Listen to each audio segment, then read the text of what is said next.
What's up, everybody? This is Coach Carlos with Coaching for Paws, and this is your free video Friday.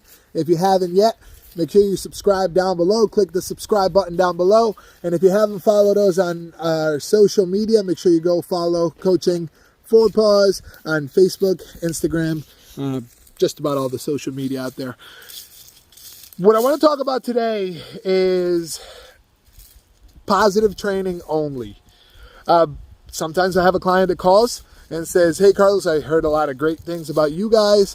I want to do some training with you, but I don't want to use any sort of corrections, no training tools, nothing. I only want to do positive training. So this video is for you. Before I start the video, I want to make sure I make this very, very, very clear, because I tell my clients this all the time, and you guys will hear me say these on these videos. Don't humanize your dogs. You can love your dogs like they were your kid, but at the end of the day, they're not your kid. A dog is a dog, and a human is a human, so treat them as such. That being said, I'm going to use a human analogy because I think it'll help visualize what I'm trying to get at, and you guys will get the picture once I start talking about it, all right? I think this will make it easy. It'll hit home for some of you guys. So, think about this as a person. You often hear you're either a college person or you're not. I myself wasn't a college person. Nothing wrong with that. But if you are a college person, you had one of two things. You either were self-motivated enough, and you push yourself through long nights, papers, research papers, all that stuff because you're self-motivated enough. Or number two, you had a parent or somebody who held you accountable and said, you have to go to college. Either way, you had one of those two things. You got through college. Good for you. Congratulations. That's a huge achievement. Like I said, I myself was not a college person. I didn't have either. My parents never told me I had to go to college. And I myself wasn't self-driven enough to stay up at night and do schoolwork. It's just, it is what it is. Okay, so that being said, your dog is not going to be self-driven enough to resist a steak on the table. Your dog is not going to be self-driven enough to not chase the cat, or jump on your guest at the front door, or whatever the bad behavior is, or pull you on the leash to go say hi to the neighbor's dog because that's his best friend. So if your dog's not going to be self-driven enough, the only other option is you have to have a parent that makes you do it, right?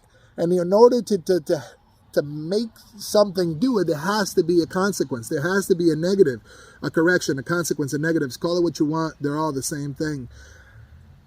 So if your dog isn't doing something that you want to do, it's not because your dog is an ass. It's not because he's just dumb. It's not because of any of that stuff. He's probably not understanding what is it that you want him to do, right? So for dogs, we have to make it clear cut. This is what you have to do. This is what you cannot do. If you make it super clear, then the dog is going to understand and the dog's going to do what they need to do. Otherwise, it's going to look like they're giving you the finger. Think about this. I often say don't humanize your dogs, but think about this for a second. I'm a pretty good person. You guys are probably all pretty good people. I often don't associate myself with bad people, so all of you are probably pretty good people. But think about this.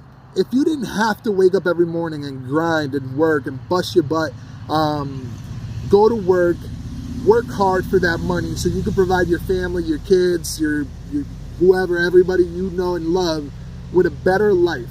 So you could go on vacation, you could have a nice home to live in, nice car, whatever it is that you want. You could just go to the bank, rob the bank. There's no consequences. You're not going to go to jail. Society isn't going to look at you in a frowned upon way, or you're not going to get judged. You just go to the bank, grab some money, and just buy your kids everything they want, pay for a nice house, and there's no consequence. Go on vacation every single day, and why not? Because there's no consequence, right? But there is a consequence. That's why we don't do it. It doesn't make me a bad person. It doesn't make you a bad person. But the thing is, there is a negative. There is a consequence. That's the only reason why I don't just stop by Webster Bank and take $1 million and go on vacation for the rest of the year. Because there is a consequence. All right. If there wasn't, I'd just do it. I'm a pretty good dude, but I would just do that because it's easier. It's simple. And the dog is not going to naturally think like, if I do this or if I do that. You are the one that has to tell them that. You have to say, you're allowed to do this. You're not allowed to do that. If you do that, there's going to be XYZ consequence. I think once you make communication that clear between you and your dog, you're going to have a great relationship. If you have any questions, hit me up, guys. If you haven't yet subscribe the button down below. Follow us on social media, Facebook, Instagram, wherever, everywhere. And share this with everybody. Tag everybody you know. And we'll see you guys next time. Peace out, everybody.